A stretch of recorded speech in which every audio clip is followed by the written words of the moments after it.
Okay, so today I'll be doing a short review on a game called Hyper Light Drifter.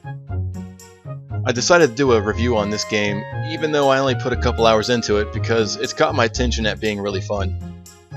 I heard from a friend that it plays kind of like Zelda in that top-down action RPG genre, and that's one of my favorite games, so I had to check this out.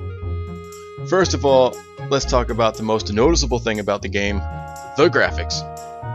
It's got really great pixel art, and it just blends perfectly in with the futuristic style setting that it's got going on for it.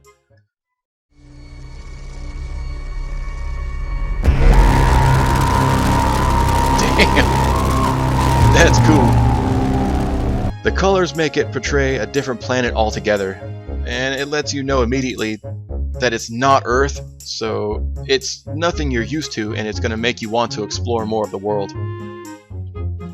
One of the features about this game that I really like is that you can see your shadow when you're behind or under an object.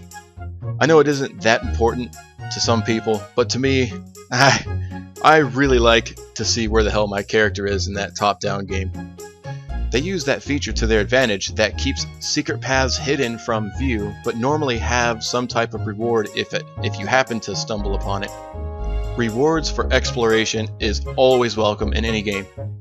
Let's do controls. Controls feel great. The button placement for the sword slash feels right, along with the dash button.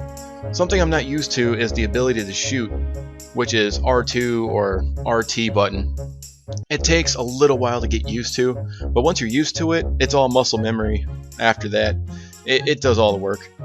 Turning around isn't instant, but it's still really quick, and if you're in a spot where you need to dodge quickly, then running around is not a really good solution. That's where the dashing comes in handy. It seems like you use dash a lot. It's necessary in just about every fight you come across, which brings me to the combat system. The combat system is really responsive, actually. When you dash to slice and dice your enemy or shoot that one annoying enemy from far away. Since I came into this with Zelda on my mind, I figured the combat would be similar, and it really couldn't be further from the truth. Instead of one or two enemies you have to deal with, like in Zelda, you get hordes of enemies in which you'll need to dodge in order to stay alive long enough to defeat them all. Every time you take a hit, a square of your health bar is depleted, and you only get 5, but luckily there's a heal button. That's right, you can heal. Only if you find the heal stations. Asshole. One thing I don't like that much is how floaty the camera feels whenever you're moving around. Running around feels a little floaty as well, like you're on not so slippery ice. Heal stations give you 1 heal bar. I'm gonna call them heal bars, that's just what I've known them as, because that's what I call them. You get 3 heals, or so far that I know of. I'll need to play the rest of the game to find out. It's pretty fast-paced fighting. Some enemies give you indication when they're about to attack a split second before they do, and some enemies just won't give you any warning at all. So dashing is the key to staying alive.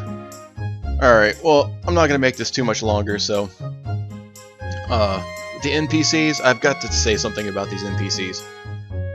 The NPCs and the language system, NPCs in the world don't speak words, but they do tell stories. I thought it was pretty neat how they use pictures to describe what they've gone through and how they've ended up in town, or ended up in the town that you're in.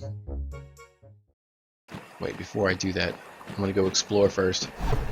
See if I'm not missing anything. Oh, see? There it is.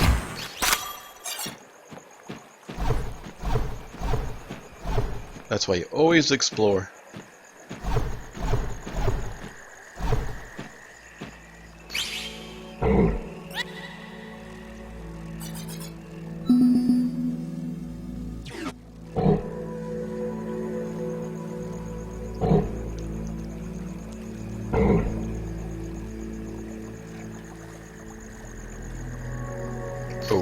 Okay, one more time.